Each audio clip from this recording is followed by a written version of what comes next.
Okay.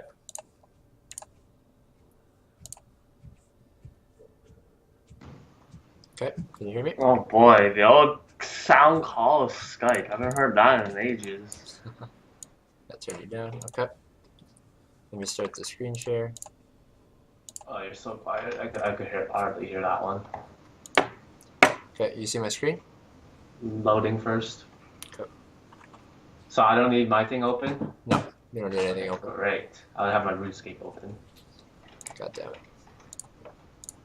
Don't worry, I'm doing the Black Dragon task. I'll be mostly AFK. Okay. It's So, kinda laggy, but it works. okay. So we'll go to yours. We'll go to yours first and we'll go off that. Gonna mute your VOD. Okay. Okay, so let's go to the load. Okay, so let's look at the champions here. Warwick versus Cannon top. Hecarim versus Graves. TF versus Vagar. Cleanse and Exhaust on both sides. Heal, Ignite versus Exhaust bot lane. Alright, so straight off the bat, what do you think is your best lane to gank? Best lane to gank. Yeah. Pre-6 is probably mid, because Vagar has no escapes, TF has gold card. Post-6, Warwick has ults, it should be kind of easy to gank, and Sona has ult too, but that's only if she hits Soraka. Zaya has like that dumb ult. Yeah. Okay. What do you know about this jungle matchup? All I know, Hecarim has a weak early clear, don't really know much else about that. Okay. So, based on your lanes, you probably want to end away from bottom because it's not really gankable. If you're going to end somewhere, you want to end top side because it'll give you the option to not only gank Yep. mid, but you'll also give you the option to invade Hecarim at his red because he does get low on his clear, whereas you do not. So we'll skip a little bit here till you start clearing. So looks like you're starting rafters, that's fine. I didn't do a very good Raptor start this game, if I remember. We are, okay, you're getting a card, you're getting a red card. He gets a gold card. He gave you a gold card. Okay, so first mistake already. When you start rafters, I don't know if you have green fallers. Let me actually see. I have it in Masteries. Okay, you do have green fallers. Okay. Oh, maybe I didn't use it. Okay, well, we'll see if you use it first. Okay, first off, you don't use it. Second off, you shouldn't be standing here. You should be standing right here. To hit them all with the Q. You only hit about half of these with the Q, and granted that guy gives you a gold card instead of a red card, but that doesn't excuse you standing here and not getting the green fathers off. So because you stood away in the wrong spot and Sona was helping you leash, one of the rafters pulled towards her. There's a chance, yeah, it actually does reset. So yeah, you gotta make sure you stand at the parallel to it when you throw the Q. You're kiting this very poorly as well. You need to just kite it to one side and then back to the other. But a lot of this happens because you don't Q from the right angle to start with, and then you walk into it instead of kiting to the left and to the right. Okay, so that's fine. Okay, another mistake here. As soon as you auto the first time, you should be using E immediately. There's no reason to waste uptime on your E. Every single time you want to get it in between your first and your second auto, so you don't waste as much time reloading. It's always best after the first shot to E if you have it up. But if the cooldown of it ends up in a way that you have to do it after you've expended both of your shots already, it's still worth it just to get the E uptime ticking as much as possible. So a big thing I noticed with you already is you don't use your E properly. Okay, here's another thing. You're not really kiting the red buff. You only need to take one hit from the red buff. The proper way to kite it is you pull it to one side, right? Yeah, this is fine. But then you should hit it and then dash away from it. The way you want to kite it is you want to hit it and then have dash up and then hit it and then dash away. So you only eat one auto and then you kite it back to the other side. And you're dashing into it here instead of away when there's no need to. You can, this thing is all of its patience still. You're just losing HP for yourself here. Your clear is it's not healthy, and it should be. You're playing Graves. And also, you don't pull it far enough. You're gonna have your E up, but you don't pull it far enough to a point where you can extend your E your stacks on your E towards the next camp because you didn't pull it far enough. You're not gonna have the stack. You're gonna lose your stacks. As you cross here, you're gonna lose even more health on your clear. You should be full health right now or very close to it with still one pot, but you're out both of your pots and you're only half HP. Like your clear was just mechanically it was very poor. You should be way healthier than you are right now. If this was like a different jungler, like a Lee Sin or something, and they're waiting for you here, you could just get bursted instantly. Same thing here. You shouldn't get autoed by the blue buff at all until you have to cross and kite to the other side. You've already eaten 2 autos. You should have only eaten 1, and maybe even none if you kite it like super well. Like you're just eating more autos and more autos, and you smite it. That's fine. Okay. So now you're looking for top because he's pushed in. It's not the worst thing in the world to look for. But this wave is really, really big. Yeah. You know this. As soon as those waves are big, you should know like you can't force a gank in that lane. Like you need to let your lane catch the EXP. It's fine to wait on the blasting plant to see like if like the Warwick is getting harassed as he's CSing under turret, then yeah, you can take the blasting plant and push the enemy laner off. But you can't do it while he hasn't caught the wave yet and he's not level 3, and the cannon isn't even fully committed to harassing Warwick under tower yet. Because in a hypothetical situation here, I'm going to switch to the in-game here for the pauses because it's just easier. You don't have to see the black pause screen of Twitch. So there's a little too far forward. Okay, you can see the game fine, right? Okay, so we're in the situation. I'll freeze frame it in the exact place. Right here. If you get caught in this bush, and it's a Lee Sin in this bush right here, you're instantly dead and there's nothing your laner can do to help you. Which is why if you're going to go for that top gank, you wait on this blasting plant instead of walking into the river like this, because you're instantly dead if someone comes right here. And it's pretty common at this 3-minute, 320 interval that people will be looking for the level 3 gank top, either like to counter you on it or just execute it themselves. Obviously, in this case, he'd only be looking to counter, and it is Hecarim, so he's not likely going to be there. But still, that's something you need to look out for. Against a different jungler or against a different top lane, you could be really hard punished for this. And it's already warded, so you just gave away your position and your CS to the enemy jungler.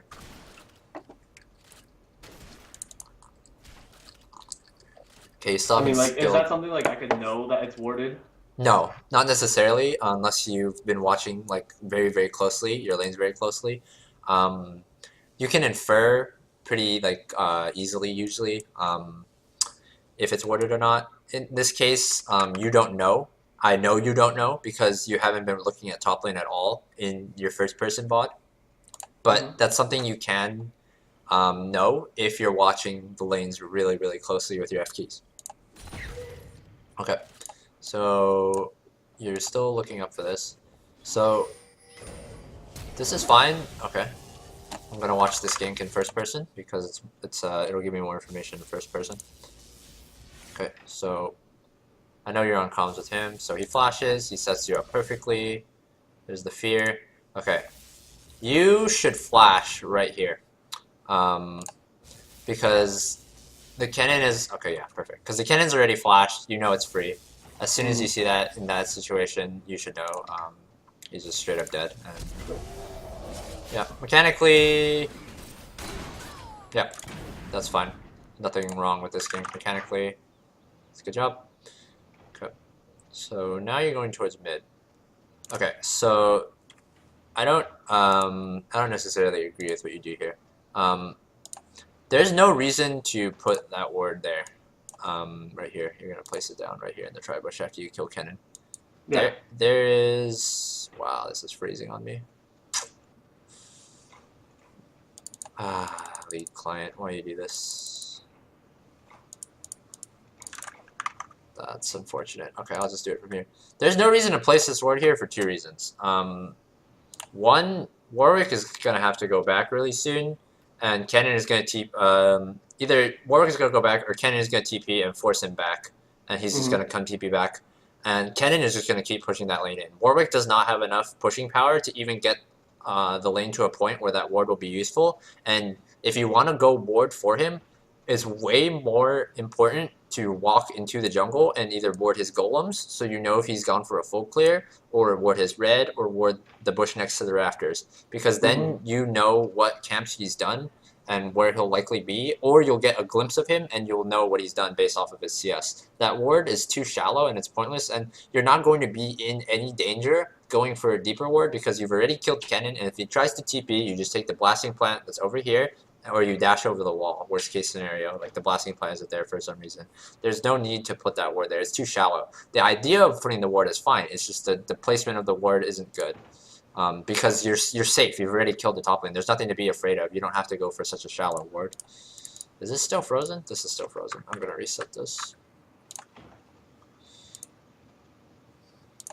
Okay, so we'll keep going on this VOD while we wait for the replay to load again. Okay, so this is really dangerous because you don't have any information right now. You have no clue what path Hecarim has done. You know, for all you know, he's at these race right now, and he's ready to just jump over the wall and counter gank you here. I understand why you go for the gank because he's pushed up, but like this guy has cleanse and he can walk out, and like if he flashes like earlier or something, or if he gets a stun on you guys, there's a high chance you get turned on that gank. Especially if Hecarim's there, right? If Hecarim's there, and the thing is, like, the gank is fine if you checked where Hecarim was, and you had all the tools to check, you just didn't check. It's a very lazy gank. That's the type of gank that gets you punished against better players. You don't want to get in the habit of ganking like that. Like, how would I have the tools? Because, like, I don't think we had vision of Hecarim this whole time. You could have gotten vision of Hecarim. If I just warded deep? If you warded deep, yeah. So, like, I'll take you to that exact point where you put this ward down in the game replay. That's what I wanted to talk about. Okay, so you just killed him, right? You just killed him. You're about to walk over here and pop this ward in. Let's just freeze frame right here, okay? You're about to put this ward right here, okay? But what is stopping you from walking all the way over here and putting the ward here after checking red buff? Nothing, right? Who's gonna stop you? This dude's dead for 6 more seconds. Worst case scenario, you TP'd on here, but it's a 5-second channel. You literally just take this blast plant or you dash over this wall and you're gone. Okay. And the thing is, you get so much information by walking over here first.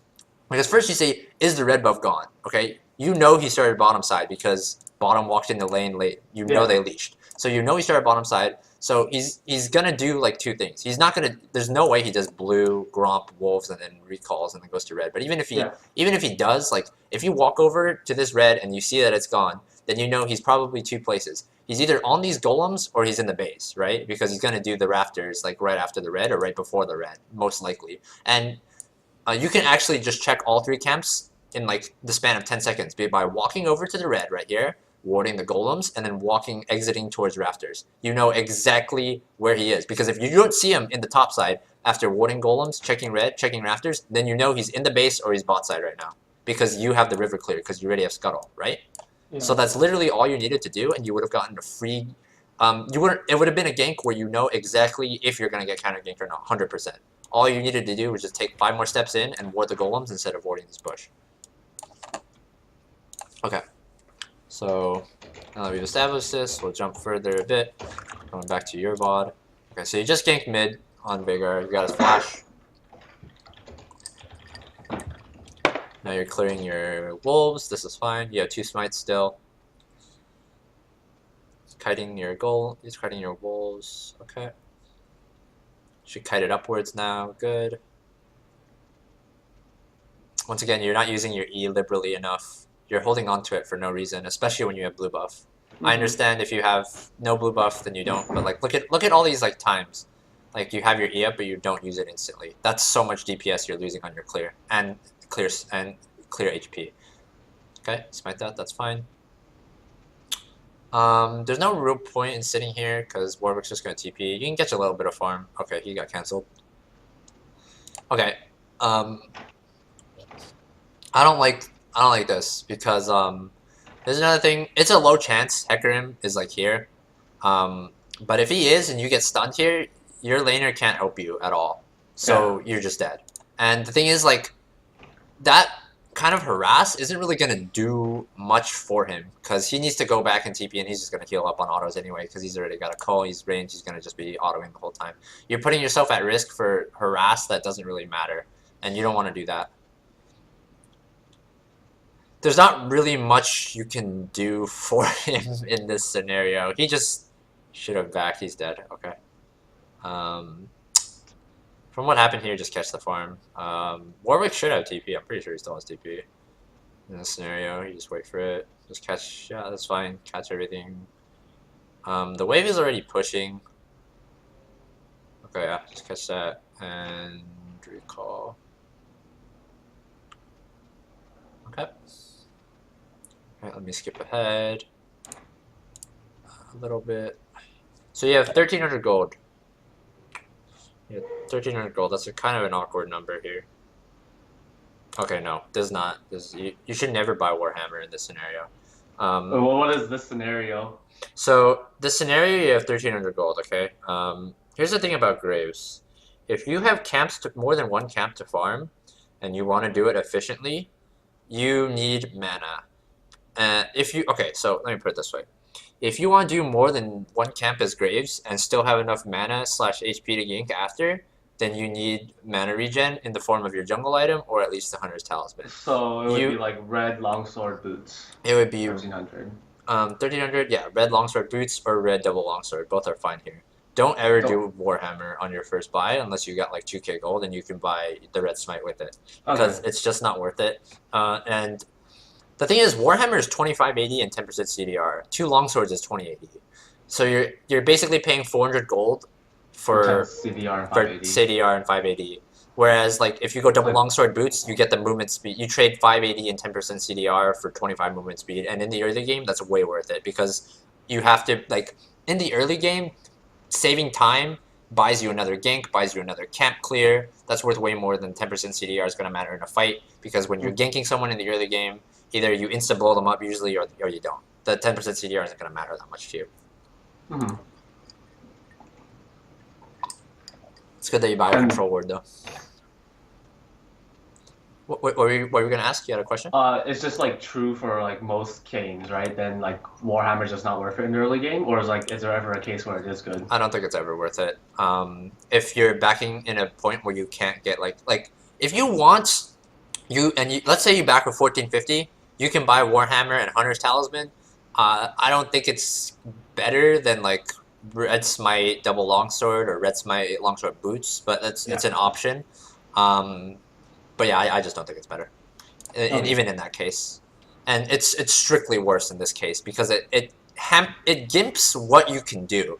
Because you, as Graves, one of your biggest tools over all the other junglers is that you can literally path whatever the fuck you want, and you can still gank as long as you have the mana too. Because health sustain is never a problem with Graves, as long as you're kiting properly. But mana restrictions is a thing, which is why like getting Hunter's Talisman or finishing your Red Smite for mana is so important in the early game, because the only thing that will stop you from being able to gank is not having enough mana because you used it clearing. So do you think Red Smite Boots is better or Red Smite Longsword? That depends on who the enemy jungler is. If it's an enemy jungler who I'm afraid, like as Graves, you are a duelist, and there are champions that can duel you, like Lee Sin, Elise, I guess like Xin Zhao, and like possibly Rengar if he jumps you. Against those champions, I do longsword every time, just because I want to be able to fight them. Like, as Graves, you want to be able to fight anyone if you walk into the river. You want to just be able to blow them up and not have to worry. Whereas, like, against Hecarim, you know, I'd probably still go longsword, but if you wanted to get boots, you could do boots. More especially, like, if there's a bunch of lanes that you want to gank, then you go boots. But if there's a chance that the enemy jungler is someone that can fight you, then you go longsword. Okay, so TF towards bottom here. You're too far to really assist this gank. You should just go hold mid. Good. Little late, but it doesn't matter. Pinging the missings, that's good. Veigar is down there, so you should just Q this wave instantly. Okay, you should be autoing as you Q. W the back, good. Auto. Okay, oh, hold on. Let's see. Okay, I was about to say, if you don't pan your camera down there, you gotta start working on that.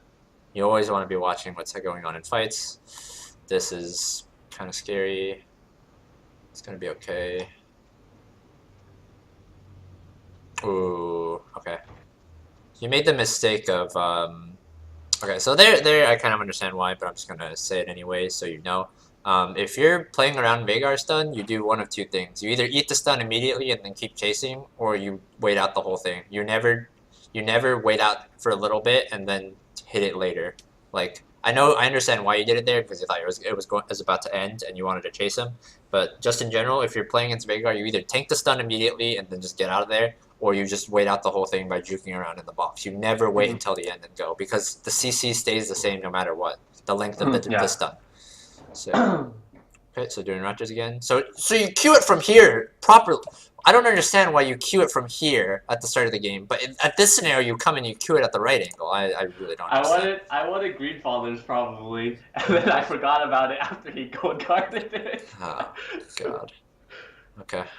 Because I remember I was complaining to John about how he gold carded it. I was like, oh sick, I'm gonna get a red card, please. This is gonna be so dope. Yeah.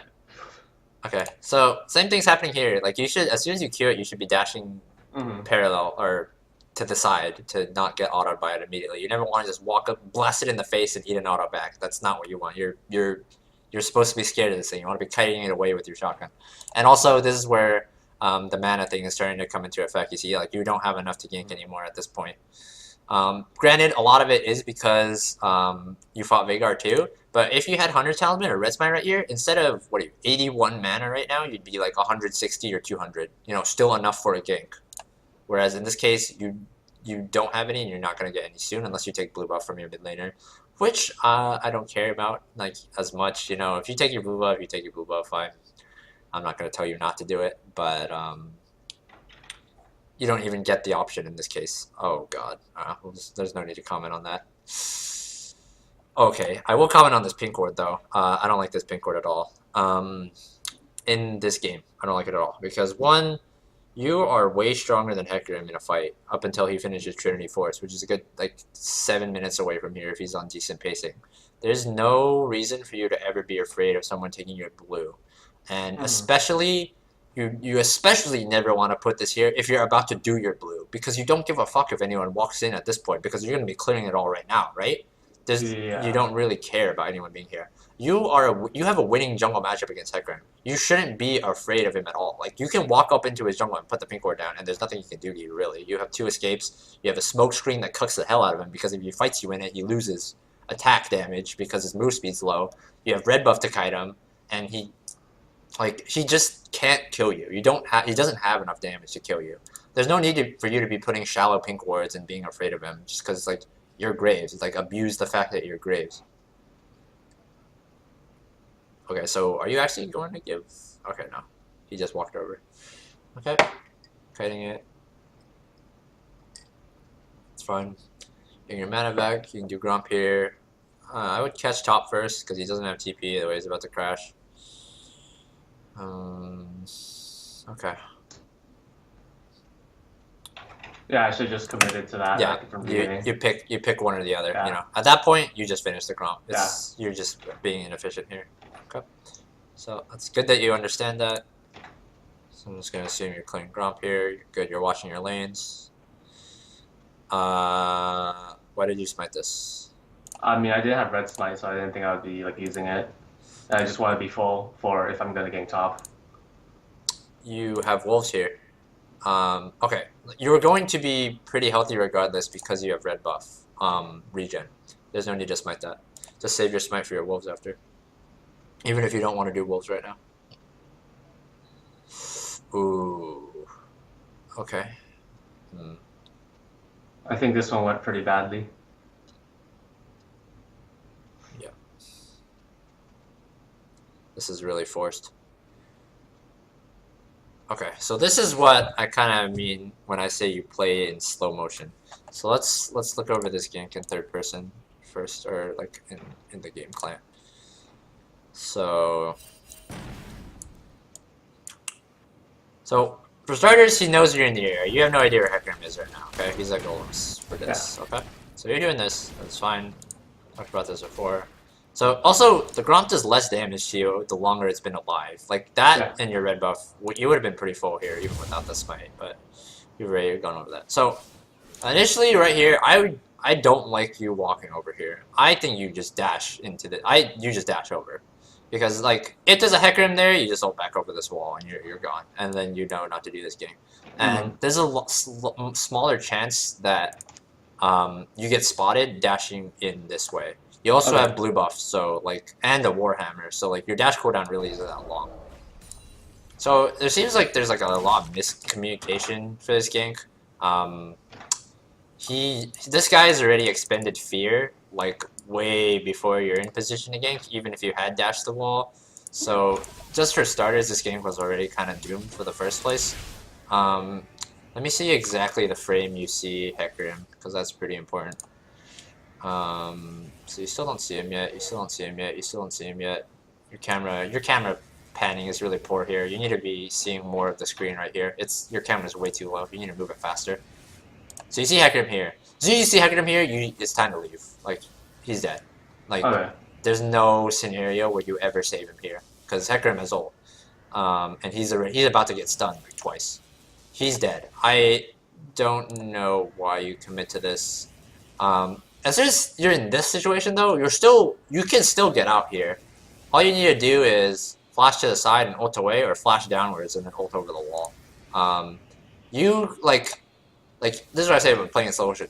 If you're getting away from a gank and you have flash, dash, and R, if you're in immediate danger, you always flash first. You don't ever use anything else. You always flash first, because flash is the fastest one. That will get you out of danger the quickest. If you ult while you're trying to get away from people, there's a high chance you get CC'd in the middle of your ult dash and you just don't go anywhere and you're dead. If you have flash and you're in a situation where you're scared at all that you'll die, you flash first before ulting. If you flash here in this scenario first, you will live. Because we'll break it down in the league client here, okay? We'll break it down exactly. Your ult and your flash take you about the same distance. So let's see when you cast ult here. Let's play it in half speed, okay? You ult right here, it's gonna put you like right here. If you had flash first, you'd flash right here. You'd still be like full health, and then you'd ult this way, and you would take like 0 damage. But in this case, like you ult, you have to wait for your ult. You have to wait for your ult animation, so you just get ulted, and then as soon as you get, oh fuck, I hit the wrong carry. As soon as you get ulted, you're dead. If you flash, the Hecarim has to chase you and your ultimate dash. But like the thing is, like your ultimate comes out so slowly compared to your flash dash. Like it's really easy for them to still damage you, and your flash is late. You have to flash. If you're going to ult first, you need to flash immediately after your ult, like to animation cancel like the ending part of your ultimate, so you don't get stuck in the lag. Which is why I say flash and then ulting is safer, because then you don't have to like cancel anything. You just flash and then you ult and you're out. It's just more consistent.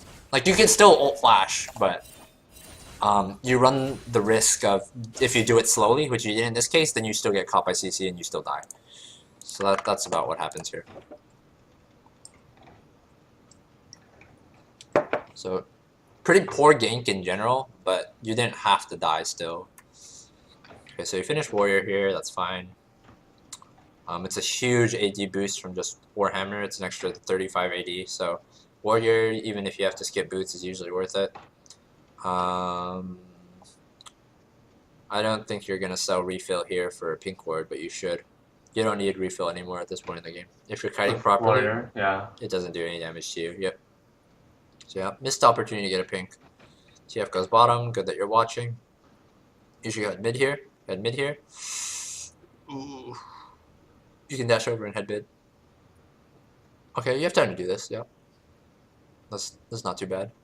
Okay. That's fine. Go get the mid wave. Go get the mid wave. Good. Good. Okay. Okay, don't step up that close. Don't step up that close. You want to be close to your tower as possible. If you get stunned here, there's a great chance you can 100-0 you. You don't have MR anymore. Don't step up that far when you're clearing the wave. Like, he does a lot of damage to you. Don't even run that risk. Okay, so... Okay, go do base here. Not the best Q angle, but it's not the worst. Use your E, good. Pop a pot. Definitely pop pots here. Ooh. Okay, you pop your pot a little late, but it works out. Okay, you're walking up here. Why are you showing here? Why do you decide to show here? I think like you just push it in because then force that guy back. Otherwise, we could dive him. Okay. I don't agree with this, but it's not the worst decision in the world because yeah, if Hecarim's there and you get stunned, you're just dead. But I guess if you hold your E to make sure you don't get by stun, that's fine. Sona's here too. That makes it a bit more acceptable. Okay, good. That's how you should play it. You red smited a little late, but it works out. Okay, good. Everything's fine here except for when you red smite. It's a little late. The smoke screen's good. Yeah, smoke screen then dash. You just want to red smite immediately. There's no point in waiting for it, you know. Even as he dashes to you, you want to do it, you know, because you know, I guess you do see them bottom, but like, you just want to get in the habit of red smiting immediately when you fight because there's no reason not to. It lasts forever, and you get more, like every single time you auto, it refreshes. So like, the earliest you get it on, the better. Also, the damage reduction when he came at you. Okay, so breaking tower here. Good that you're watching lanes. Not much you can do for him. Get the first tower gold. Drop a ward in the middle of the lane, right there. Drop a ward? Yeah, you want to drop a ward in the middle of the lane there. So it's easy for you to see who comes to the lane and where they rotate to afterwards. That ward is okay, but when you have an extra ward, just get in the habit of putting it in the middle of the lane after you break turrets. It's very helpful. Okay, so Sona goes that way, you go this way, that's good. He gets executed, yeah. Yeah, not much you can do about this. He's just gone. Get the EXP. Okay, that's fine. You want to push this. You want to push this. I think he had teleport, yeah. That's why. That's not worth it. That's a bad teleport from him. You don't want to waste teleport for that at this point in the game. Yeah, I think he told me I teleport, so I didn't shove it in. Okay, that's fine. Solo queue, I probably would have just taken the farm. Or like, well, you know, not duo. Yeah, that's fine. Okay, so you should finish this off in recall, because the rest of your camps that are coming up are bot side, and you have a lot of gold on you. Ooh, okay, good. Oh, okay. Uh-oh. It's a little greedy, but you have smite. You can smite this and then go back. I don't think I'm back for a while. Uh-oh.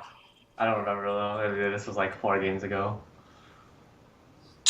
But like I saw my counts were up, so I think I just go for a clear. Yikes! This is really greedy.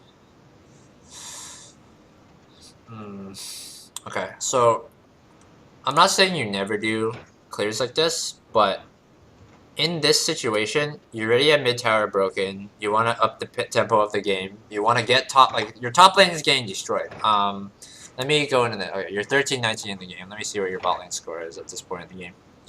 13, 13, 13, 19. I think bot was trading back and forth. Bot's about even. Mid is winning.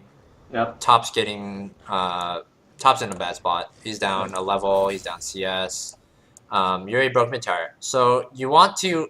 You're Graves right now. You're probably ahead of Hecarim. I'd say you're ahead of Hecarim. Let's see the gold count. I don't know if I am. Oh shit! I skipped too far instead. Even if you aren't ahead in gold of Hecarim, how do I take this off?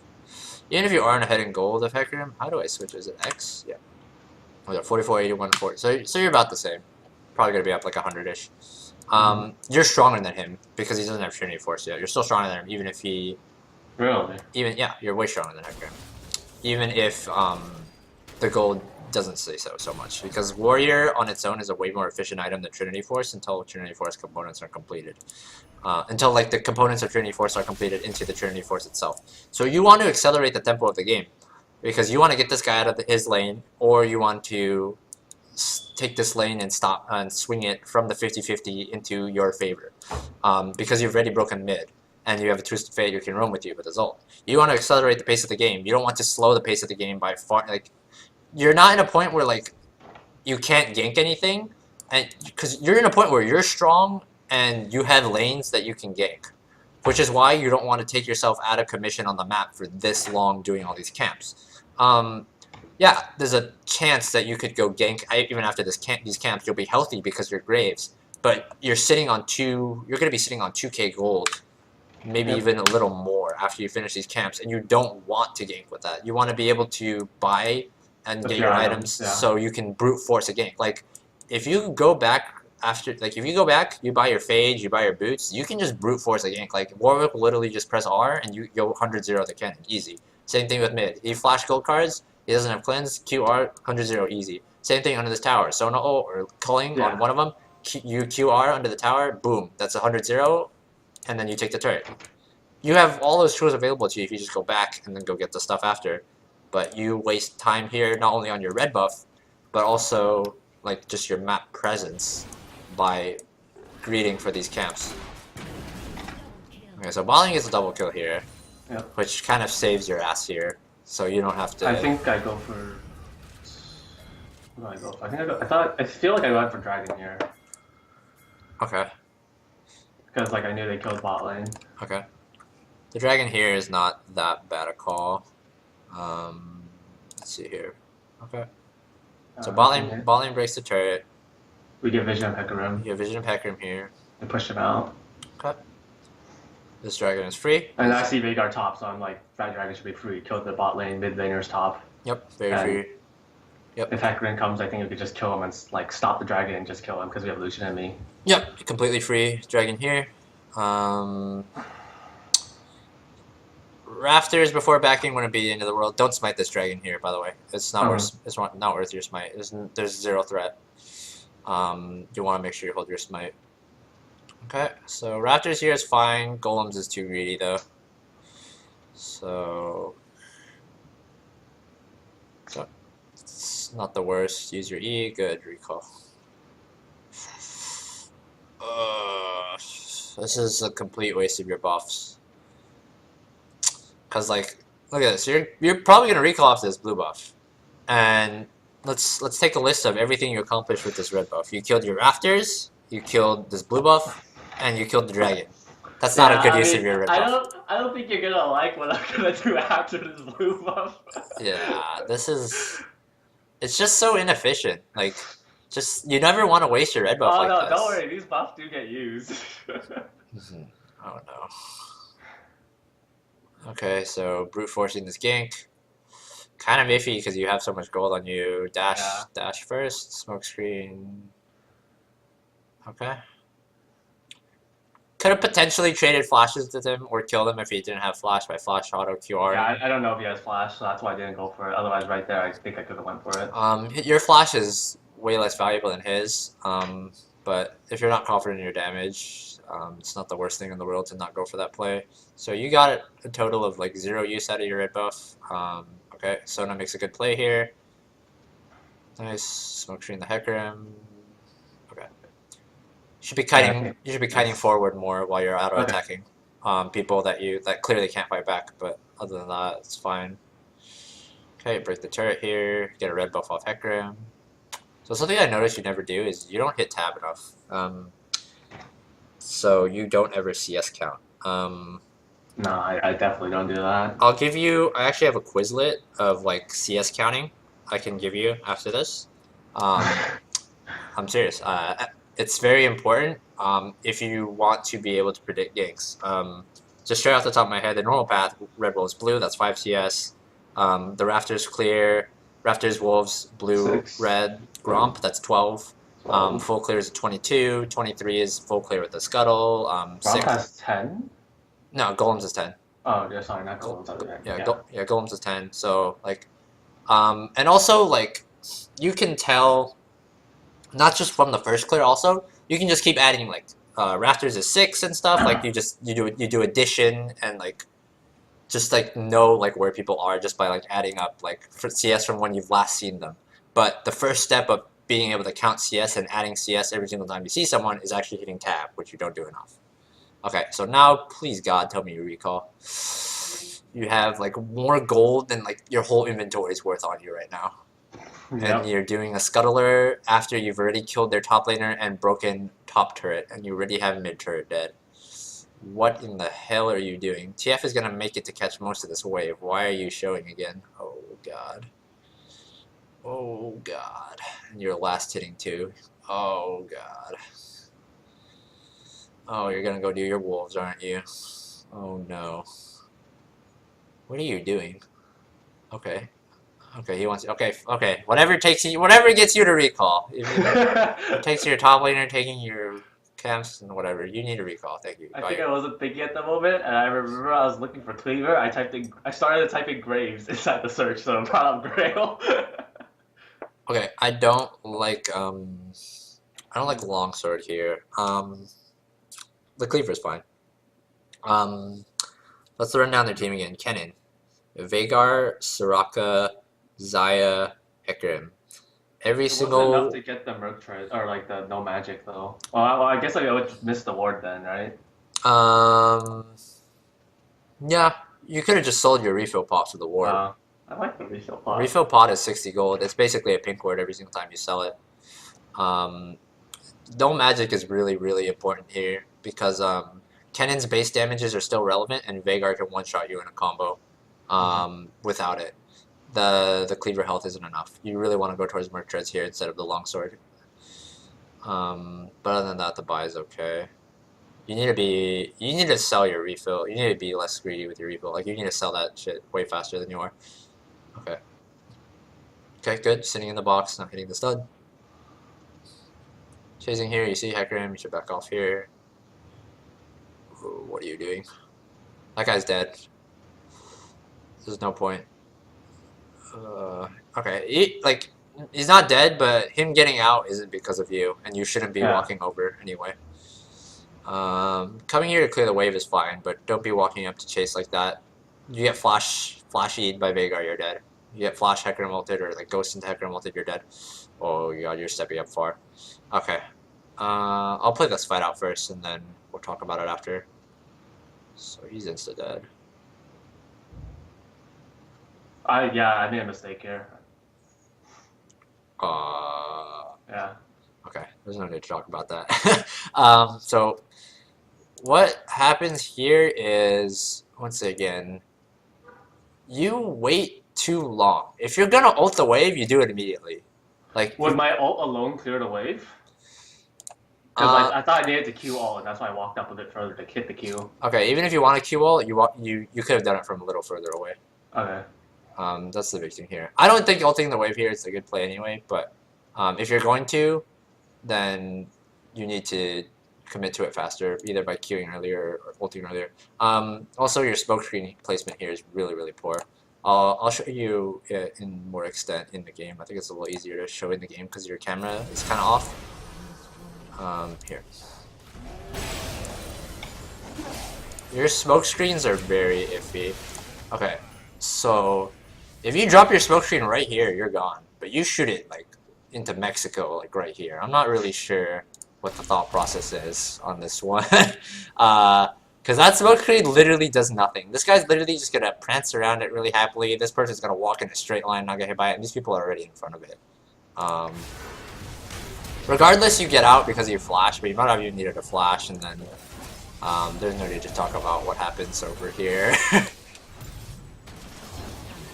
I think you know what you. I think you know that was a mistake. So no need to talk about that. Okay. So wait until you're alive here. Please sell your refill pot. Please sell your refill pot. I like my refill pot. Oh god. I'm getting 300 effective health out of it, man. Okay. Oh god, sell your refill pot. You don't need it. If you're willing towards death, at least get Vamp Scepter. Oh my god. Inefficient use of gold. I think I didn't because I wanted to get my Merc Treads at this point, and I just wanted rather to just save up for it. Okay, that's fine, but sell your refill pot. Okay, so getting red here. That's fine. I need to get this off of.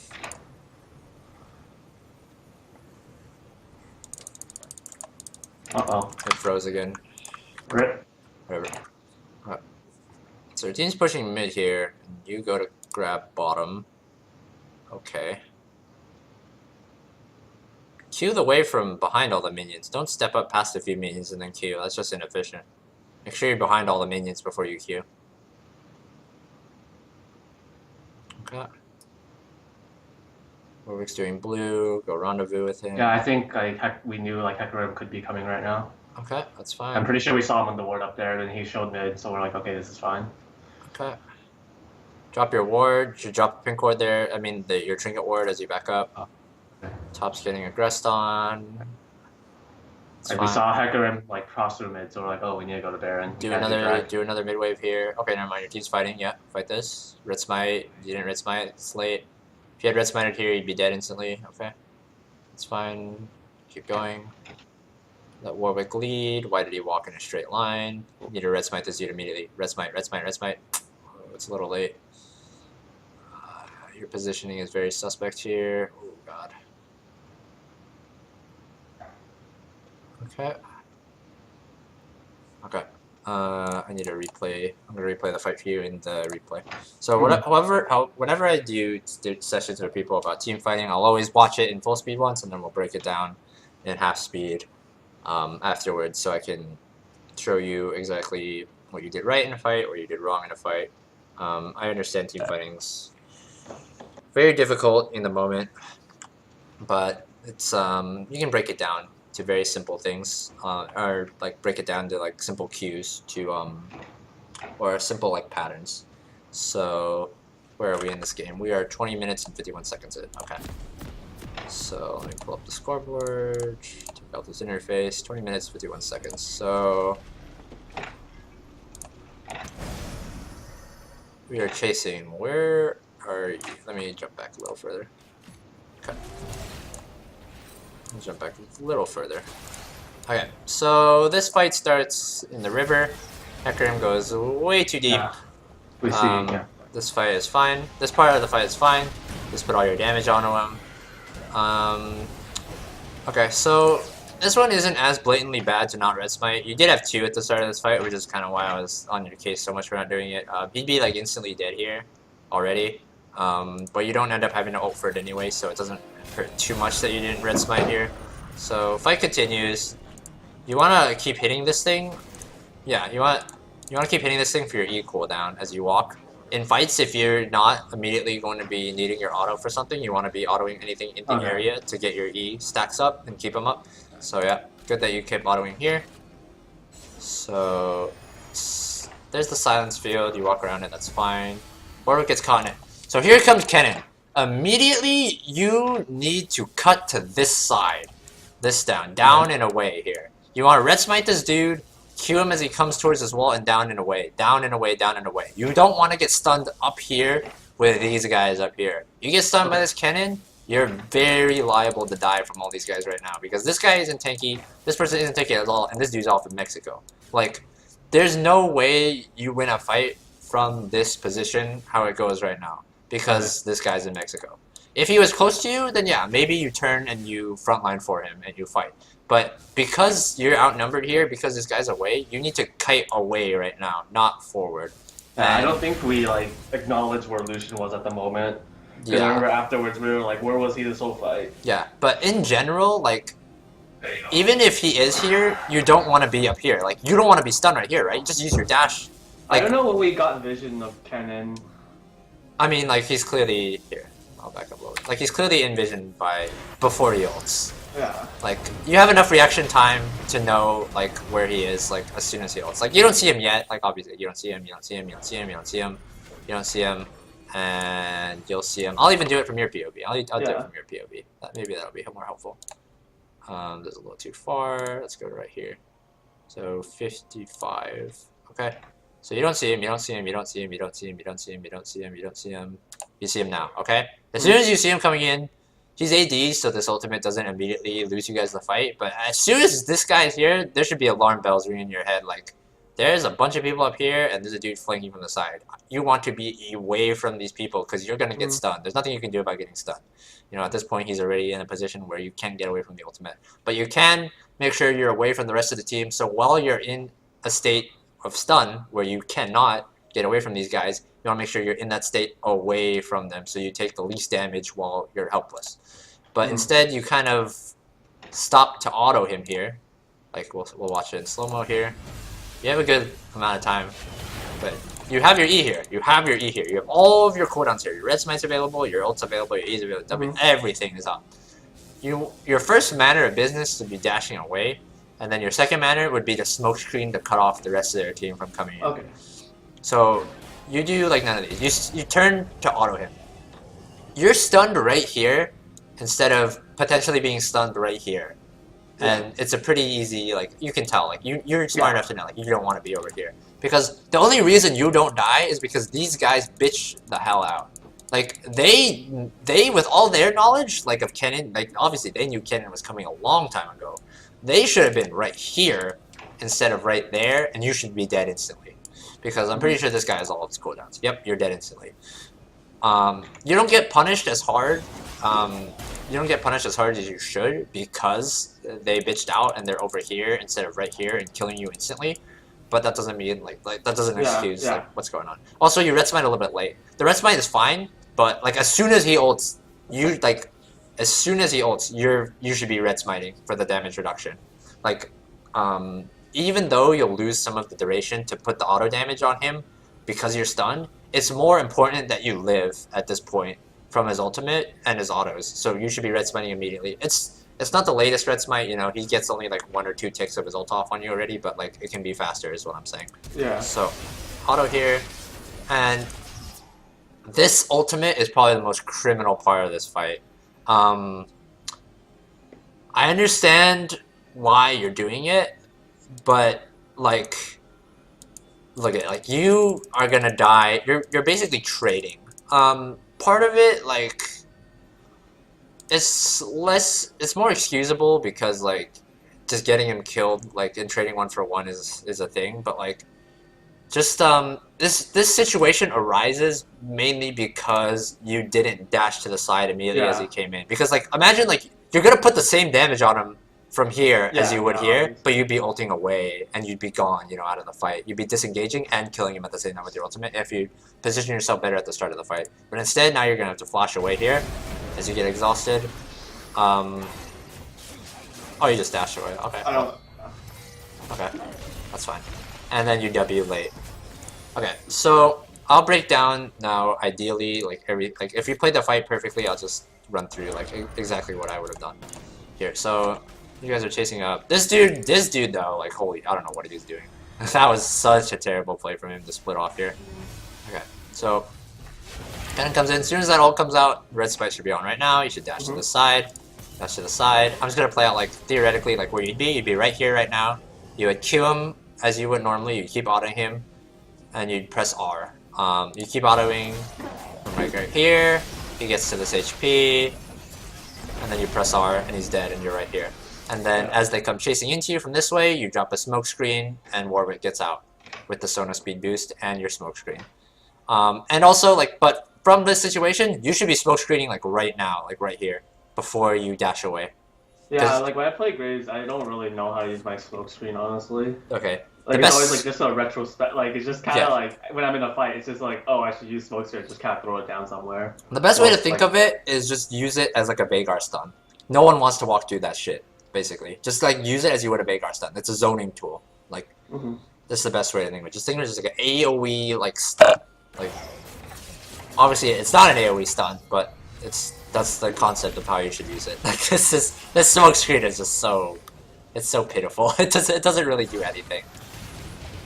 Hey, stop the Zaya right there. No, this guy comes in 10 years late to the party and kills himself. He goes in. Whatever. What he does is not important to you. Okay.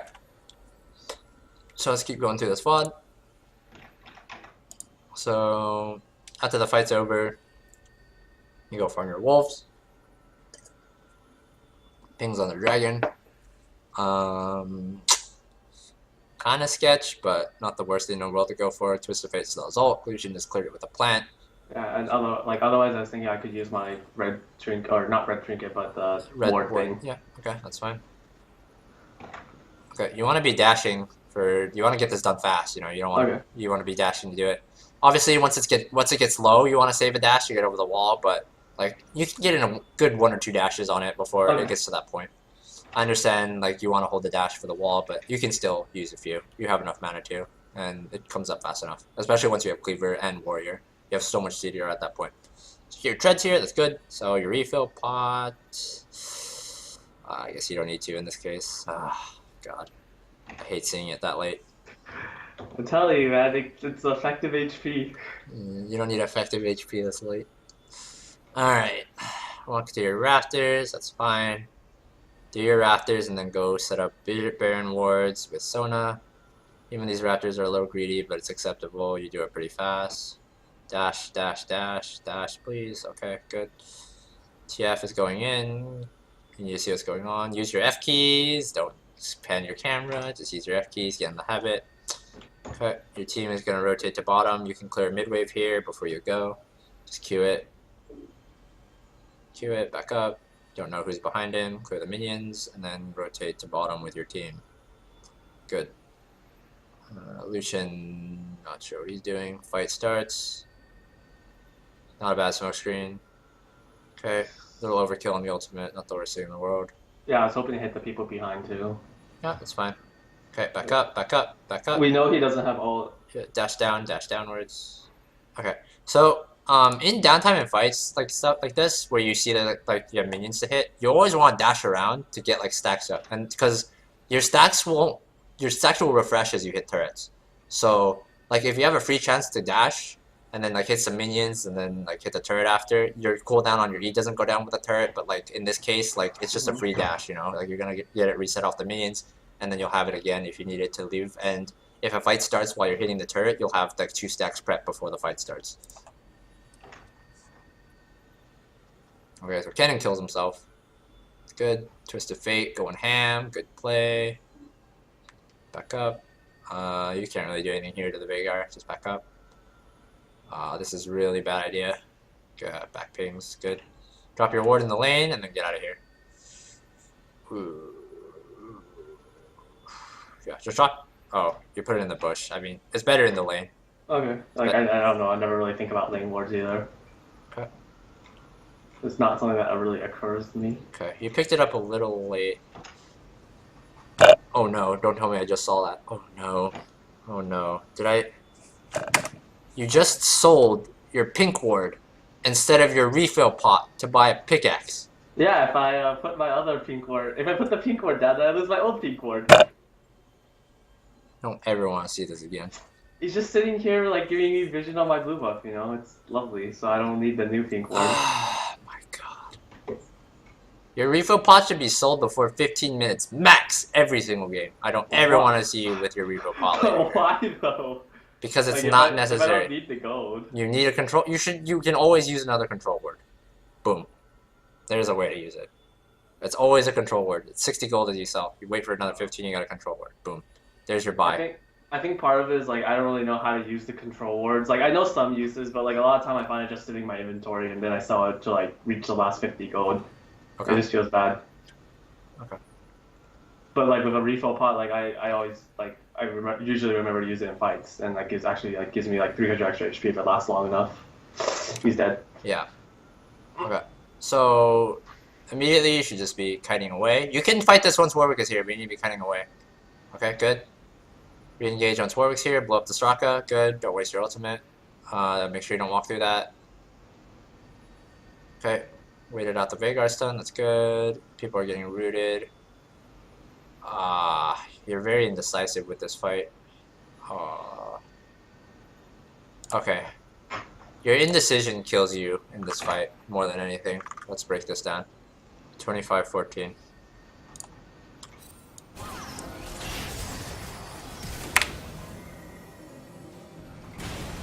Okay. So we'll break down the whole fight. Okay. So pretty sure Twisted. Oh fuck! I hit the wrong key. Let me speed up a little bit. And okay, we'll go to half speed here. So this fight starts pretty awkwardly. Half the team isn't even here at the start. This guy, does he have flash? No, he doesn't have. Does he have flash? I can't tell. It's bugged. He does, right? Okay. I think he has flash. Okay, so regardless, he's instantly dead. Okay, so your first course of action, you Let wanna me get out of here. isolate Hecarim. You wanna isolate Hecarim using smoke screen. So you want to smoke screen right here, ideally, Okay. to back Veigar off and then dash away. Because from this position, before you know Warwick wants to TP, this fight is 100% loss rate. If you replicate this fight 100 Yeah. times, you lose this 100% of the time. Okay, so you just want to cut the losses. You want to smoke screen them off because there's no point in smoke screening him. He just ults in. There's nothing you can do about him. So you just want to isolate him right now and kite away. So you're putting damage down, putting damage down. Okay, so you see Warwick's TPing in now. He's really good Sona ult. So your team is gonna commit to this fight because he's TPing. Okay, so at this point, like even if you think it's a bad fight, you have to commit to it because your team is committing resources into it. So it's good that you don't immediately run away. You red smite, you hold your ground, you put damage on Hecarim while you're out of damage. You're out of effective damage range with Veigar and Soraka. This part of the fight is very good. Play this how you should. You back up as Veigar walks up to you.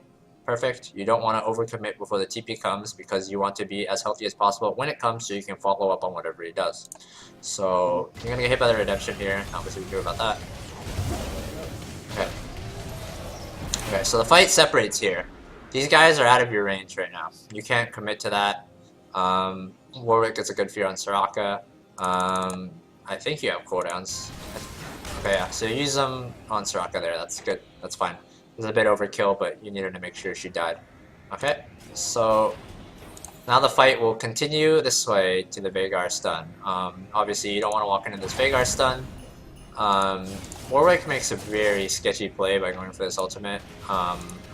You don't really have any cooldown, I don't think. I can't really tell. I don't think you have anything to really help him right now. You want to make sure you step out of the Xayah ultimate. You don't want to walk into the stun. Wait outside of it. Good, good, good. You're going to get snared here if he pulls it in, but you have to be with your team here. It's a risk you have to accept. Okay, so you all get rooted here. Fight continues. You have flash here. So this is where you make a mistake in the fight. As soon as this guy commits onto their backline, after Xayah has used all of her effective cooldowns, R into E, you need to follow up with him and flash forward, because you look down on this team, who's strong right now? He's about average, you're strong, he's decently strong, but he's long dead, and he's probably the strongest dude on your team. You want to support him however possible. Sometimes that means you drop smoke screens on whoever he's kiting away so he can kite. Sometimes that means you hit whoever he's hitting. And sometimes it means you go full retard into the enemy backline to assassinate with him. This is one of those scenarios. Because if you don't want to leave him 1v2 against these guys, because if he dies, then there's a high likelihood you lose this fight. If you do enough damage to the point where if you go in here and you're right next to him here, they have to, if they don't finish you off, then he is going, if they don't finish you off, you're going to kill them. And if they do finish you off, he's going to kill them. This is a scenario where like you need to just support him. You need to make a decision here. Because I don't think you have vision of Hecarim. I'm going to do your vision here. You are blue. You don't know where Hecarim is, but you know he's already committed everything. You know, he's already ulted. He's half HP or below. And he's effectively out of this fight. And you see these two people, you have flash. Just flash up and combo them. And if you blow one of them up, there's no way only one of them can handle the rest of you guys. Okay. This is where you just needed to man up and commit, because he mans up. I understand some team fights it's kind of hard to understand what to do, but in this team fight, he makes a decision for you, and he makes a decision to go hard, and you need to just follow him. Because you leave him out alone, and he just gets flanked by him. And because you were so indecisive, you just walk back and forth, back and forth, back and forth here without committing to anything, you don't have any escape route anymore. Had you flashed forward to help him fight right here, you can kite away to this side, right? And you don't have to deal with this. But because you didn't commit earlier, you're going to die with like basically all of your cooldowns up here. Both of you are going to die because he had to 1v2, so he lost half of his health here, and now you have no escape route for the flank. You know, where are you going to go? There's nowhere to go. So you're just dead. So you're just in the worst position now. Whereas like, in this case, like, let's do this hypothetical, right? You and Lucian are right here, and you run through him, and now suddenly, this dude's dead, Lucian's half HP here, you're half HP here, Warwick's here, this dude's half HP, and this dude is still coming around to flank, and suddenly you're in a 4v2 instead of a whatever this is 2v3. You know, it's just all Yeah. because you hesitated too much. I think I went like left to chase Hecarim, and then I realized Lucian went in, so I turned around to go that direction. Yeah, but like Because like I didn't really go back and forth that many times. I just went left, Yeah. and I changed my mind to go right. Yeah. And then we got flanked, and I'm like, oh, well, we're dead. Yep. Because you're smart enough to realize, like, as soon as this came in, you knew like you had to turn. You had no choice. Like you Yeah. clearly understand like dynamics of a fight, but like I said, it feels like you play on slow mo. Like you hesitate with so much. You don't ever feel. It doesn't ever feel like you're confident in what you're doing. You know, when you go for ganks, like you don't ever like do those small subtle things. Like you don't dash into the river bush. You know, you don't take blast plants. You know, you like go around, you meander around, you take your time, you take these passive wards. You don't walk into the enemy jungle to put control wards down, even when you have a winning matchup. You don't go get information after you kill a lane. Like it feels like you're playing very passive. It feels like you're playing very slow. Like it's not always the wrong thing to play that way, but you need to know when to turn it up and accelerate the pace. You know, at some point, you know, you gotta flip a switch, and you know, I have to go break turrets, or I have to like go make aggressive plays, or like playing slow in this case doesn't work. You know, I know you watch my stream. I don't know how close you watch it, but when I play Graves, I play Lee Sin. You know, a lot of the times I'll be saying like I need to go do this. You know, we already did this, I need to do this next, you know. I need to to accelerate the pace, you know. I already got bot turret here. My next objective, like even when I do it with Frosty, I'd be like, hey dude, we need to break this turret, you know. I'm sure you've heard me say that at least once, you know, like we have to do this. Whereas like you understand your pathing stuff, like you know to start rafters, you know what to build, but like it feels like you're very passive with how you go about it, and you're very like unsure of like in like game decisions that you're making. It doesn't feel like you always know like what to do. You sometimes kind of feel lost in like the things you're doing. If that makes any sense. Mm-hmm. Okay. A lot of that though, that just comes with playing more. It's like if I like sometimes you like after ganking a lane, like I know like it's pretty free to try to push this turret, but I wouldn't like in the jungle. It's like, oh yeah, let's try to dive this guy and then take top. Yeah. But it would be more like, oh, I see this guy, he's pushed up too far, so I'm going to kill him and then we can take top. Okay. Yeah. Okay, so oh god, who is making this Baron call? This is Oh wait, TF. They're dead. Oh, TF killed 2 people? Is that what happened? Yeah. He like got picked or something. I don't remember what happened. What the hell? Then go back a little more. They're not dead yet. Yeah. I'm pretty sure he kills like 2. Okay, I have no fucking clue what they did. This is free Baron. Like I don't know what happened. So they killed 2. We're like, okay, let's go Baron. Yeah, it's free Baron. You have 2 mountains. Yep. Okay, so you guys get Baron. Okay, so now you guys are back in the driver's seat again. Okay, this is really good. You have 1 inner left to take. He wants blue off. That's fine. So your next goal here should be getting Death's Dance before the next fight, or you're level 16, or both. Yeah. You're very close. You just need 1 more camp. They're getting aggressed on here, but they're out. Just go back to farming. Yes, you need to get your Death Dance. Okay, good. Do this and then sell your refill, and you got enough. And you're good to go. Don't waste any more time of the Baron doing another camp. This is fine. You can recall here. Recall here. Oh, no, please. It's fine to recall here because Sona already had a recall, so you're not really wasting any time with your team. Okay. Man. You should have just recalled and waited for it, and just sold your refill. Because now, like, the difference between the thing about Graves is that the difference between Warhammer and Warrior is insane. The difference between Black Cleaver components and Cleaver is insane. The difference between PD components and PD is insane. The difference between Death's Dance components and Death's Dance is insane. A lot of Graves' power is in finished items, not in components. So whenever you have the chance, you always want to go get it if possible. And you did have a chance here because Sona was forced back. So you guys are being really dumb here. You guys should just go dive Kennen right now. I'm not sure what the hell you guys are doing mid. You should be calling for this right now. Because there's that Kennen, like, you guys are here, right? And they have to respond to you here, which means you literally just cut across this way, you ward over here, and then if you see them on the ward, then you don't do the dive. But if you don't see them on the ward, you just kill them. Like, Warwick literally just presses R on Kennen and you guys one-shot him. He's not a tank. Like, there's no point in going for this here. Especially because, like, it's so hard to siege on Vhagar on an inhib turret here. Because I mean, but we have Baron creeps, so. you have Baron creeps, but still, like, it's a free kill on Kennen, and then it's a 4v5 siege. Plus, you get the inner turret.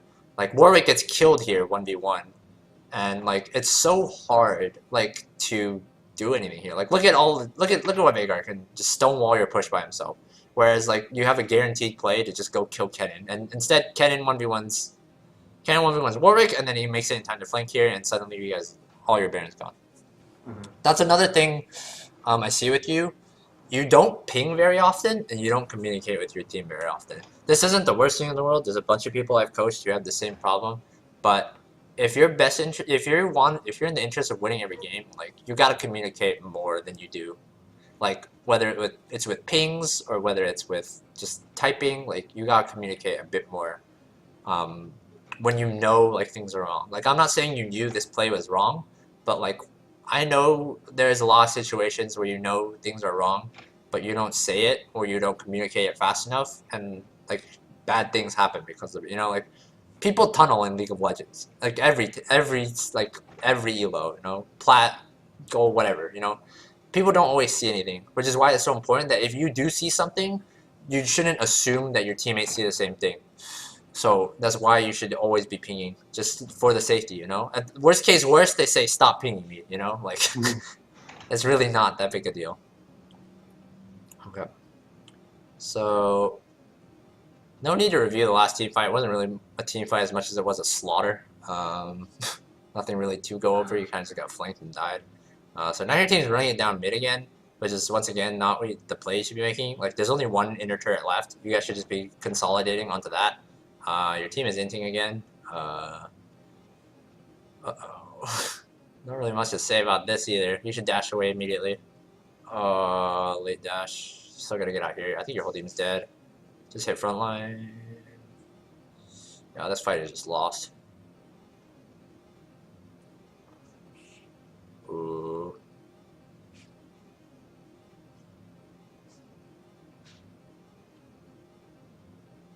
Okay. We'll play this fight in slow-mo in the client. 30, where are you? 30, 14, okay. So this looks like it's about the last fight in the game. This fight, oh wait, everyone's dead already, lol. Alright, so Something gets caught. This fight starts terribly. Yeah, this fight is about as bad as if I can get.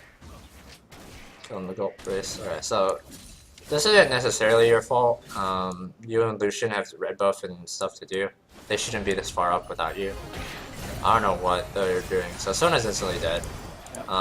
So from the get-go, this is a bad fight to take.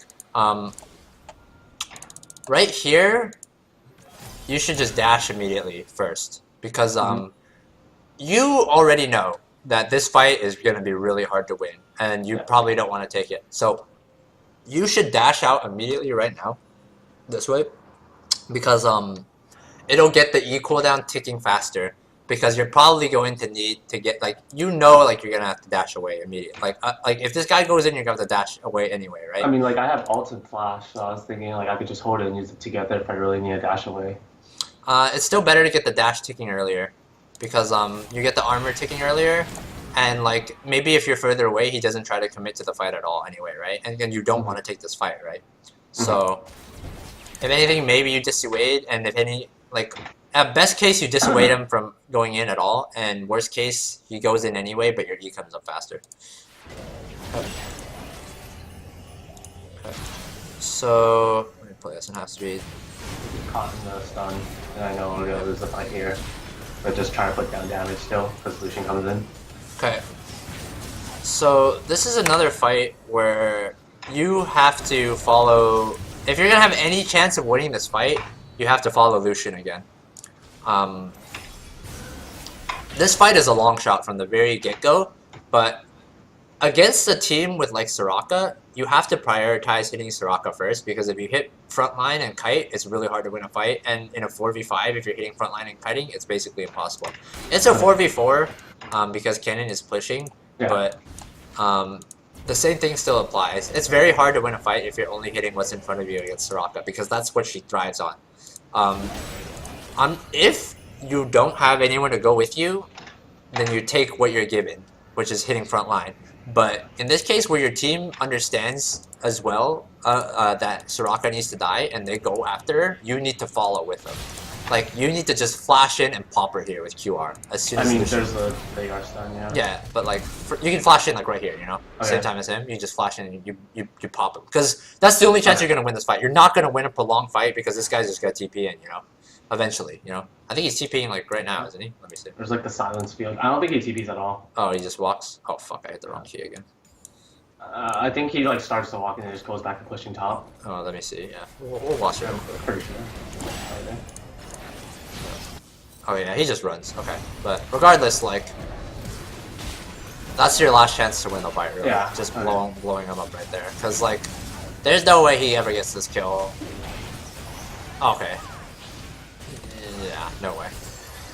And you know, you miss skill shots. It happens. That's not the. Like, this fight's already lost. Long before you use ultimate, this fight's over. You know, like there's no way. Like, cause like. The thing about this fight is that not only did you need to win it, you needed to win it fast because you're on a timer here. This guy's pushing. Like, you needed to just go, like, commit fast, and like, yeah. I don't think I wanted this. Like, at the moment, I don't think I wanted this fight because I knew Sona got caught. Yeah, and I saw like our getting engaged on, so I thought we were just gonna try to get away. It's definitely not a fight. And then Lucian went back in, so we kind of had to fight it. Yeah. But like, once people are committed, you gotta make like snap decisions too. You know, like. In solo queue, it's so rare you'll get an ideal fight where like, oh yeah, it's a Baron turn and everyone turns together and front line in front, back line in back, everyone peels for the AD carry, you cut out the front line and you go front to back, and that doesn't happen. In solo queue, you have to make snap judgments, and the best way to make snap judgments is beforehand, you want to visualize in your head like, what does our ideal fight look like, right? In this case, it's Soraka dead first, backline pressured, with the front line, and you just run through them, right? You ignore Hecarim and you run through them. So if you understand that in your head, like beforehand, it's kind of like the thing with I don't know, like, you know how people talk about reaction tests, but like if people do like normal reaction tests, right? And there's like people know like the average human reaction time or like the fastest human reaction time, but when people are like looking out for something in particular, you know, that they've been accustomed to, they've been attuned to for a long time. Yeah. Like, and it's the same concept here, you know. Before you even fight, you want to know, like, what should I be looking out for in fights? And in this game, it's you want to kill Soraka, you know. So in a fight, like, in your mind, you should be like, if I get a chance to go Soraka, I flash combo or I dash up and ult, you know, like, that's what I'm looking out for. And you should just be waiting in your head, you know. You want to be like, it should be very simple to you. Like, if, like, the fight proceeds normally, you just kite the front line, you know. But, like, if you see that opportunity, you want to be ready for it, and you just want to take it immediately. But then, like, am I strong enough if my team doesn't go for it either? Like, just me? You wait. Well, like, part of what should be the checklist in your head about, like, what will enable you to go is if your team goes with you. And in both of these fights, Lucian went in with you and, like, Warwick was in. And that should be, like, the flip. That should be, like, what flips your switch in your head. Like, oh, time to go. Like, my team went with me. You know, if no one goes with you, you can't do it by yourself, really. You know, I don't think you're that fed enough in this game to do it by yourself, especially because she has exhaust. You'll just get exhausted as you flash in. But, like, when, like, you see, like, your team is committed, that's when, in your head, you should know, this is my time to commit too. Okay, so this looks like the end of the game here. I don't think you can really do much here. God damn, your fucking refill pot. I think you just get run down here, huh? Yep, not much you can do there. That's mattered anyway, but you're dead, and they just end the game. Okay. Okay, so let's sum up, this. Early game. Early game, you know, it's not the worst early game, you know. You start out, you get some kills, you know, some of the ganks go alright, you guys get first blood turret pop, you know, your score isn't too bad in the early game. You know, obviously, there's a lot of things I pointed out. The early game could have been a lot better, you know, some of the ganks you went for are kind of sketchy, you know, you don't play enough about, like, the biggest problem in your early game isn't, like, well, there's two things. One, your clearing is really bad. You need to go into a custom game and practice that. You need to practice your kiting. You need to, like, do an exercise where, like, literally you just dash as soon as it's up. Like, you just need to, like, literally just, like, ingrain in your head, as soon as my E is up, I should be using that, like, instantly. I shouldn't be waiting for anything in the jungle when I'm clearing. When I have a blue buff, as soon as my E comes up, you need to be using that to kite away.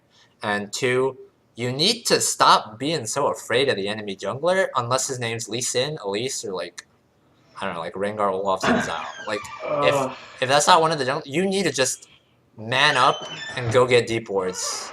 Like whenever you get a chance, you know, whether that's off a kill or chunking someone out so they have to recall, or just because you have like I feel like every time I walk in, if the jungler has like any form of CC, I just end up getting collapsed on. that's why you go in from specific places. Like you go in from a place where you know you'll have an escape route, like down here with the blast plant. You know, like you can just dash blast plant, and if you still need it flash, you know. So like like I said, that early game invade that I told you about, you know, this one where you come in right here, you put the board over the golem, you check red buff, you like that's very safe. You know, you're never gonna die doing that. You know, as long as you keep an eye on your lanes. And you don't walk in any further as soon as you see their portraits disappear off the map in the solo lanes, there's no way you're ever going to die that fast, unless it's like Lee Sin, you know? If it's like Lee Sin, maybe you go for a more shallow ward, okay? But in like a matchup like this, like you didn't put any pressure on Hecarim. The thing about Hecarim that makes him not good is getting pressured in the jungle, and you're one of the champions that can bully him the hardest, but you don't walk into his jungle like at all this game.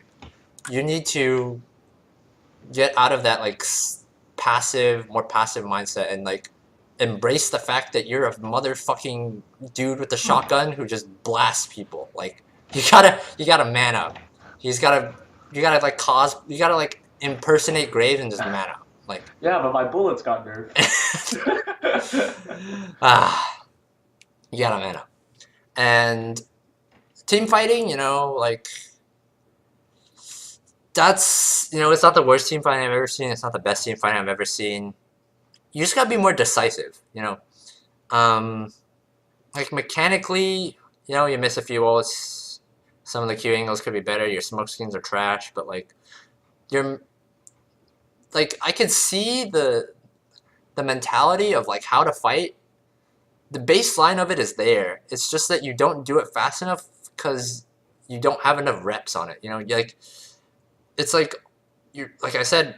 I hate to say it again, but like it's like you're playing in slow-mo. Like it feels like you have a pretty good idea of what to do, but you're too scared to do it or too apprehensive to do it, and you end up like half-assing it. And when you half-ass it, it just doesn't work. You know, it's way better to commit to a flash QR and just miss everything than it is to just walk back and forth in a fight because you're indecisive and then get flanked in the end and die. You know, at least you know you learn more from like you know you learn your damage and your limit more by like going for that play. You know, sure you might get like fucking flamed, but at the end of the day, what people type to you over the internet is irrelevant. You know, if like if your best interest in getting better, then you gotta stop playing so scared. You know, just straight up. It feels like you're playing scared. Don't play scared. You know, I told you it 5 years ago. I'll tell you it again today. Don't play scared. That's the worst thing you can do. Like all these like things, like you can a lot of this you can just break down to you play apprehensively. You know, like you don't do anything, and that's like illustrated in the fact that like a lot of your games you have low kill participation, you have low damage dealt. It's just because like. I like to farm my jungle. You get a lead, like in farming the jungle is fine. You gotta find the balance, and you don't. You're kind of just there. You know, you don't ever. You might not be the reason like your team loses, but at the same time, you're not going to be like the reason your team wins. Like playing that way, you gotta put yourself out there a bit, and that's about it. You know, go practice your clears a little bit. That'll help you out a lot. I think maybe some of why you feel so afraid early game is because you waste all your pots early because you're not clearing efficiently. You know, I don't know. Maybe that's part of it. Yeah, I'd say like for like all the like CSing stuff and like knowing. So like most of this game was like micro decision problems. Was like not like you didn't really say anything about macro decisions. The thing is, the team fighting is a micro decision. Like the going how I engage fights is a micro decision. Engaging like committing is a micro decision. So like what about like what are any macro errors? The macro errors, like the big one, the thing is like the macro error. The big one was because like micro errors you can like just the big thing is like, putting that ward in the tri-bush was very telling. You know, at the very beginning of the game, this was like this ward you put down after you kill Ken. That's very telling of like your play style. Like you're scared to walk into his jungle. That's what it tells me straight up. Like This is like about as free as it gets to walk. This dude's fucking dead. This dude's just died 5 seconds ago, and you put a ward in the most shallow place imaginable. I think I wanted to go mid, and I just ward for Warwick. That was like my thought process. Nah, In you case like Hecarim you got- got you gotta like you Because gotta. I know Hecarim's like either red and golems right now, since I know he started bot side. Well, that's part of it. You know so he's like, red I or should just go in and fight him. yeah. You know he's red or okay. You can fight him, but you don't have to fight him. What is like you said it yourself. You know he's red or golems. Yeah. Why not go see exactly where he is? What are you afraid of? What are you afraid of? You're full HP double buffs. Their top laner's dead. Because Warwick's gonna back right now, and then if he teleports turret, I end up fighting Hecarim. He's gonna collapse on me. Like, Guess I'd okay. rather just path mid because I see. You don't have to fight. Who said you had to fight Hecarim? Who said you had to fight Hecarim? I don't know. It's like I'm gonna get caught in the jungle. Okay, like, so I don't have my flash. you're so I telling can me if you walk up into here, you put a ward over the wall on the golems, and you see Hecarim there, that you're screwed. It's like, oh no, he saw me put a ward down, I'm dead. You know, there's no blast plant here that I can but take like rid I of. walk over here, he just finished his red, you know, and then I don't have my flash. You dash, and you take the blast plant. He doesn't have flash. He can't chase you. I guess. Like, there's nothing to be afraid of. There's really not. You're like, and the thing is, like, Kennen is dead for. Okay, let's do a timer. Okay, let's do an Let's count. Okay. Okay. 13 seconds on Kennen. Okay. Walk over to this bush. If you walk over to this bush immediately and you place you walk. Alright, you be in the bush like right now. Okay, you be in tri bush right now. If you walk straight to tri bush, he's dead for 9 more seconds. Okay. And by here now, you'd be at the blast plant. Okay, you'd be at the blast plant. Take 2 more seconds, 2 or 3 more seconds to ward the golems. Right then, as you finish warding the golems, Kennen is alive, okay? Kennen still needs 5 seconds to channel TP. So if Hecarim is waiting for you at the red buff bush as you put the golem ward down and he starts TPing right then, you got 5 seconds to dash over and hit the blast plant.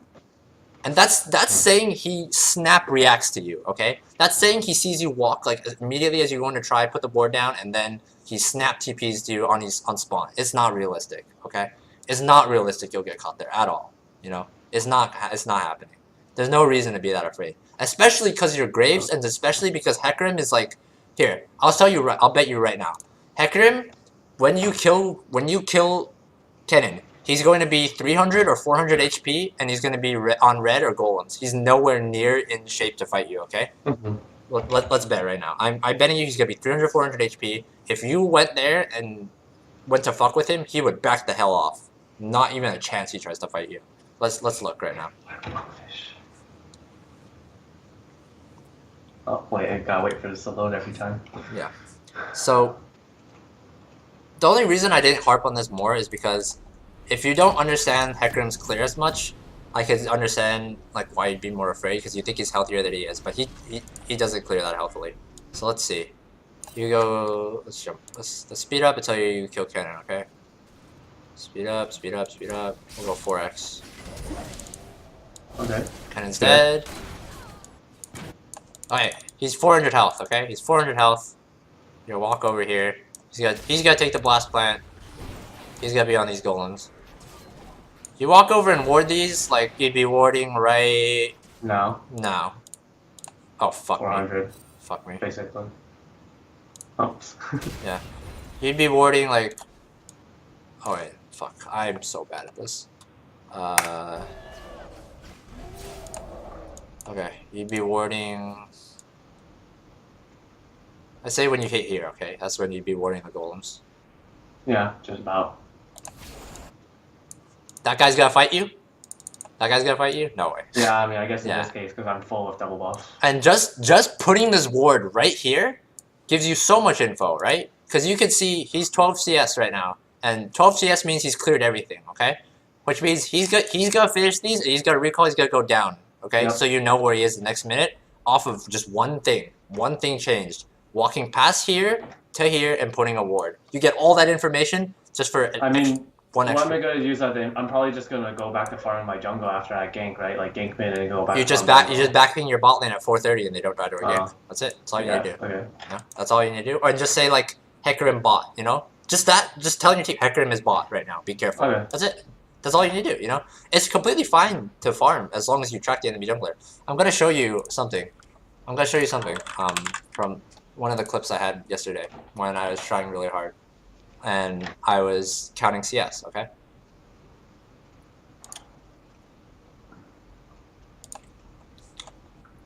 Okay. So look what happens here, okay? I just backed Okay. at level 5, okay? He just killed top. I had a recall. I see Lee Sin, okay? Okay. What's this? I see Lee Sin. I hit tab. He's got 17 CS, okay? He's got 17 CS right now. I'm going to my bot side. My wolves are up. I see him path downwards. I can immediately assume he's going to my wolves, okay? So Okay. I say he's going to my wolves. He's gonna go to my wolves. I'm not gonna bother to fight him because if I make it there and I can't kill him, he's gonna just dash out with the blast plants, and he's probably already got the wolves, okay? So I concede. He's gonna take my wolves. I'm gonna do these raptors. I'm gonna go to his wolves, okay? Okay. So that's what I'm saying right now. I'm gonna do these rafters. I want to go to his wolves, and then so I start walking over. He might gank next ganks turn, yeah. he ganks mid. Okay, he ganks mid. Ziggs gets out with flash. I look at his CS real quick. He's at 19. That means he's taken So he two of took my. wolves, He took yeah. 2 of my wolves. He left the 3rd one. Okay, so I see him walk this way. Okay, I see him walk after bot lane. Bot lane gets a kill. I see him walk, and he's walking early. Okay, so I know Okay. there's no way I make it to his wolves before he gets there. I'm close to Okay. 6. I'm gonna do Gromp instead because my bot lane has priority for me because they just killed the lane. I had no reason to be afraid. I'm gonna put this ward right here so we can see them walk back to lane. I'm gonna do this Gromp, get my level 6. I know Lee Sin just went this way. He's gotta go to his wolves. He's got 19 CS. There's no way he hits level 6 because he was level 4 earlier. He's level 5 now. There's no way he gets enough from it, so I know I can fight him. I put this ward here. I think I actually saw this part, Yep, yeah. and boom. Yeah, I did see this. You gotta predict everything. You can predict people like so easily. Like I Wait, literally. was he doing wolves while you were doing Grom? He finished wolves and came. Okay. He's got 25 CS now. Yep. Yeah. Like you can make predictions like this. Like obviously this is super like higher level, you know, because like I've done this so much, you know. It's like second nature to me. I can just count it easily. But like that's like the example of like stuff you can do when like you hit tab often, like you count CS and you like I do that basically off like seeing him once or twice, you know. Like even if he hadn't shown mid, I still would have been pretty. I would have just assumed he would have done this and then done this. I just would have waited a little longer for him if he didn't go mid, you know. Like you can predict people really easily off of just one showing if you pay attention to 2 things: where they walk afterwards and their CS, you know. And the same concept applies to when you see Hecarim in the early game. Like after he finishes these golems, you know, like he has no other play, you know. If you know the CS count and he's gonna be at 22 out of these golems, you know he has no other play. He's not gonna stick around. He's gonna go back, and then you can predict him. And what you do with that information is up to you. Whether you want to go fight him at these or you want to just tell your mid and bottom, be careful, he's bot side. That's completely up to you, you know. But you want to be able to do that, and not like you want that information, you know, because not doing this, you don't know where Hecarim is for the next like 2-3 minutes, you know, until he actually shows up, because you have no idea what path he did. You don't know if he started rafters and did red and did this and then recalled. You don't know if he started blue, went all the way up. Like you have no idea.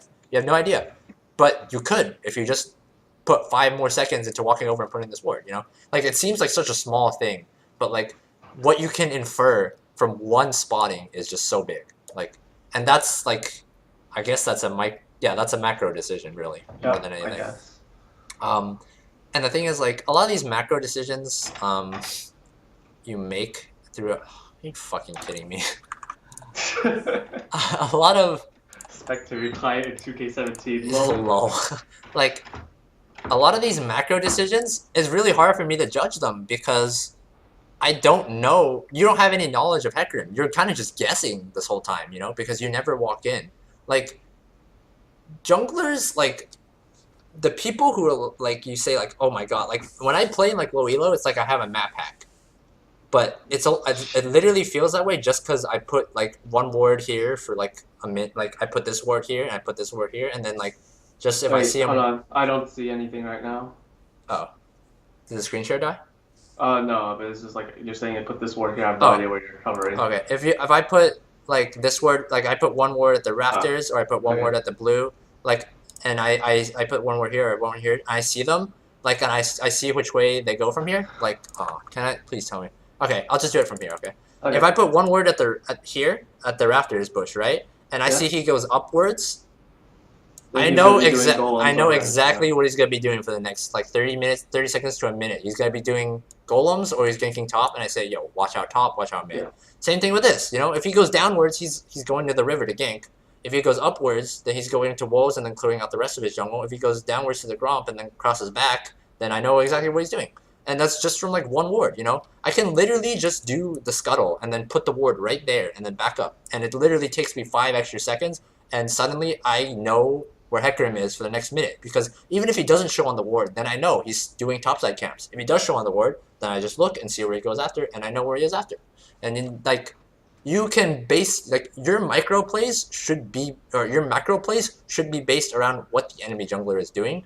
And if, like, you don't want to fight the enemy jungler, then you path away from him and you make plays on the other side of the map. If you do want to counter him because you're stronger, then you adjust your macro to end on his side if possible, and then just counter him if that's what you want to do. Or if he's like a Hecarim, and you know, and you just want to take his camps, then every single time he shows, then you go on his other side of the camps, and that gets supplemented if you're counting CS. You know, jungle camps respawn in 2.5 minutes. Okay, every small camp is 2.5. So generally, like, the first camp will respawn like around like 4:20 or 4:30 or 4:40. If they do like blue first, usually it'll be like 4:30, 4:40. If they start on the rafters, then it'll be more around like 4:20.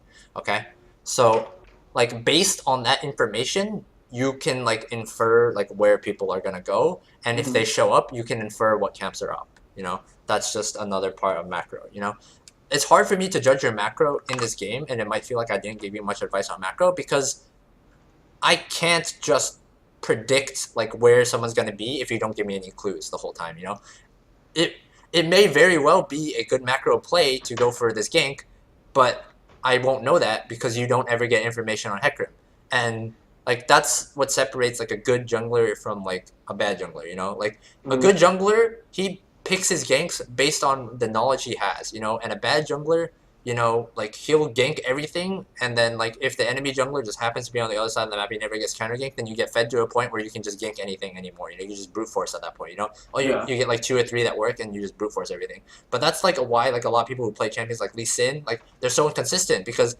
they do all these flashy kicks. You know, they know all these mechanics, and you know if you get lucky and the enemy jungler doesn't ward you out, and you get those 1-2 ganks off, suddenly like you snowball to the point where like they can't track you anymore, you know, because if they run into you, just die. But like that's why their gameplay is so varied, because like if they get warded out and they die once, then you get tracked really easily, you know. Like let's take an example, okay? If you died in this top lane gank after your path and he countered your CS, the enemy jungler can just like, he knows like what your camps are up, and then when you respawn, he can know that you're going to that, right? So let's say you killed Kennen, okay? And you went and you killed Hecarim at Golems, right? You know as soon as he respawns, he's going down to the bottom side of the map, and you can go kill him again if you want, you know? Okay. And that's based on just like your macro knowledge, you know? Because you know what camps are up, you know what camps are down.